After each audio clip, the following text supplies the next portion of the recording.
दोस्तों हम इसके पहले वाले वीडियो में बात कर रहे थे सरदार पटेल जी के बारे में और ये पार्ट 2 है उस वीडियो का। नमस्कार दोस्तों, मेरा नाम है सुज्ञान और मैं आपके सामने उपस्थित हूँ अनसंग वॉरियर सीरीज के 37वां एपिसोड में। आज हम बेहद महत्वपूर्ण स्टोरीज को कवर करने वाले हैं। एक है यूनिफिकेशन ऑफ हैदराबाद और दूसरा है यूनिफिकेशन ऑफ कश्मीर। खैर शुरू करते हैं आज के एजुकेशनल वीडियो को।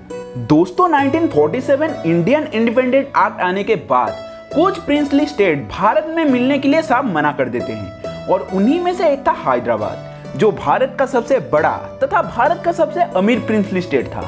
दोस्तों यहाँ का निजाम मीर उस्मान अली खान, जिसकी गिनती दुनिया का सबसे अमीर लोगों में से होता था। आप एक बात सोचो, एक देश के अंदर एक देश कैसे भला बन सकता था? इस हैदराबाद देश के लोग बाहर कैसे निकलते भाई? रास्ता तो चाहिए होगा ना। एयर स्पेस भी ये हमारा यूज करते।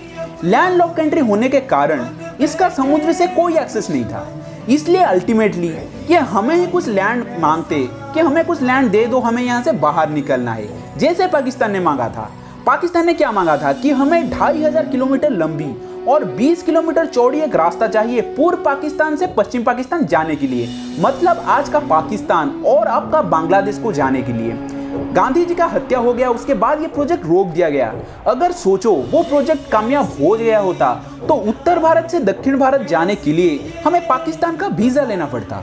अगर ये वहां से 2 रास्ता और ले लेते तो गई भैंस पानी में, भारत का तो टुकड़े टुकड़े हो जाता। पर सरदार पटेल के रहते हुए ये कैसे हो सकता था?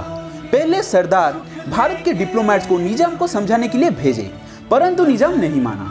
निजाम के पीछे खड़ा था कासिम रिजवी, जो एक कट्टर जिहादी मानसिकता वाला आदमी था। उसने हैदराबाद में हिंदुओं के खिलाफ जिहाद छेड़ रखा था। अपने कम्युनल भाषण के द्वारा वो MIM पार्टी का नेता बन गया था। उसका एक ही मकसद था कि हैदराबाद से हिंदुओं को मार मार के भगा के हैदराबाद को एक इस्लामिक राष्ट्र बनाना। इसके लिए वो पूरी एक आर्मी भी बना चुका था, जिसको रजाकार बोला जाता था।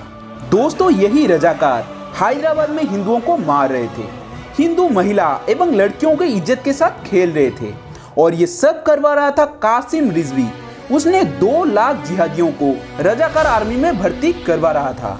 हद तो तब हो गया जब कासिम रिजवी दिल्ली जाकर सीधा face to face Sardar Patel जी को धमकी दे डाला कि अगर आप हैदराबाद पे हमला करने का सोचा भी तो आप बचोगे नहीं। फिर सरदार पटेल जी का मूड खराब हुआ और वो बोले, रुक बेटा अभी तेरी हेकड़ी निकालता हूँ। फिर शुरू हुआ ऑपरेशन पोलो। हैदराबाद को चारों तरफ से घेर लिया गया। हैदराबाद के ऊपर 2 साइड से हमला हुआ, एक हुआ विजयवाड़ा से और दूसरा हुआ सोलापुर से। सोलापुर से जो हमला हुआ उसका नेतृत्व ले रहे थे लेफ्टिनेंट जनरल EN गॉडार्ड और विजयवाड़ा से जो हमला हुआ उसका नेतृत्व ले रहे थे मेजर जनरल AA रुद्रा, जिनके पास भारत का सबसे खूंखार लड़ाके दस्ता गूर्खा सिपाही थे। 35,000 गूर्खा सिपाही 2 लाख रजाकारों के ऊपर भूखे भेड़िए की तरह टूट पड़े। दोस्तों ये हमला सिर्फ 5 दिन तक चला और 18 सितंबर 1948 को निजाम को कुछ इस हालत में देखने को मिला और कासिम रिजवी को धर दबोचा गया एवं उसको लात मार के पाकिस्तान भेज दिया गया। दोस्तों ये था वीडियो का फर्स्ट पार्ट। अब आते हैं इंटीग्रेशन ऑफ कश्मीर के ऊपर। कश्मीर में तब राज था डोगरा वंश के शासक महाराज हरि सिंह जी का। ये रियासत महाराज हरि सिंह के पूर्वज महाराज गुलाब सिंह ने अंग्रेजों से 75 लाख नानकसरी रुपए में खरीदा था। ये राज्य आकार में हैदराबाद से थोड़ा बड़ा था, करीब 85,000 स्क्वायर किलोमीटर में फैला हुआ था। महाराज हरि सिंह कश्मीर को एशिया का स्विट्जरलैंड बनाना चाहते थे, इसलिए वो भारत या पाकिस्तान से ना मिलके एक स्वतंत्र कश्मीर देश का गठन करना चाहते थे। इसलिए वो भारत की साइड से गए हुए सभी प्रस्ताव को ठुकराते चले गए। इस बात पर नेहरू जी का ईगो हर्ट हो गया और उधर जिन्ना अपने सैन्यों को पाश्तून एवं कबायली के बेस में सजाकर कश्मीर पर हमला कर दिया।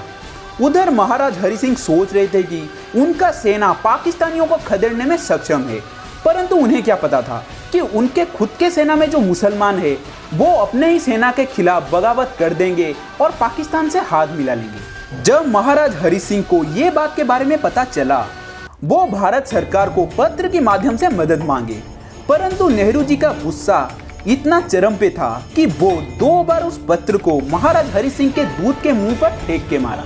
फाइनली हरि सिंह एक आखिरी पत्र लिखते हैं और उनके सेनापति से बोलते हैं, अगर नेहरू ये पत्र नहीं रखेगा तो सीधा मुझे नींद में ही गोली मार देना। अल्टीमेटली जब ये खबर सरदार पटेल के पास पहुंचा तब वे कश्मीर में सेना भेजने के लिए प्रस्तुत होते हैं, पर नेहरू इसके सख्त खिलाफ थे। वो बोल रहे थे कि गांधी जी ने हमें सिखाए थे कि एक गाल पे अगर थप्पड़ खाओ तो दूसरा गाल दिखाओ। अगर हम उस पाकिस्तानियों के खिलाफ सेना भेजेंगे तब ये हिंसा कहलाएगा। फिर सरदार पटेल बोले, क्या पाकिस्तानियों के हाथ कश्मीरियों को मरने के लिए छोड़ देना अहिंसा कहलाएगा?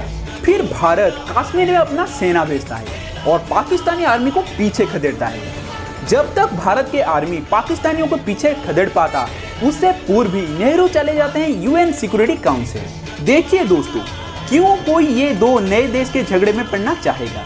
इसलिए यूएन ने कहा कि एक काम करो, जो जहां है वहीं रह जाओ, वो जगह उसका हो जाएगा। ये तो वो वाला बात हो गया, अगर मेरे घर के ग्राउंड फ्लोर में पाकिस्तान जैसे कई एक भिखारी आके कटोरा लेके बैठ जाए और मैं जब उसे हटाने के लिए पुलिस बुलाऊं तो पुलिस मुझे ये कहे कि ग्राउंड फ्लोर उसको दे दो और शांति बनाए रखो। ये किस तरह का शांति है भाई? इसलिए आज आधा कश्मीर के ऊपर पाकिस्तान का कब्जा है, जिसे हम पीओके बोलते हैं, यानी पाकिस्तान ऑक्युपाइड कश्मीर।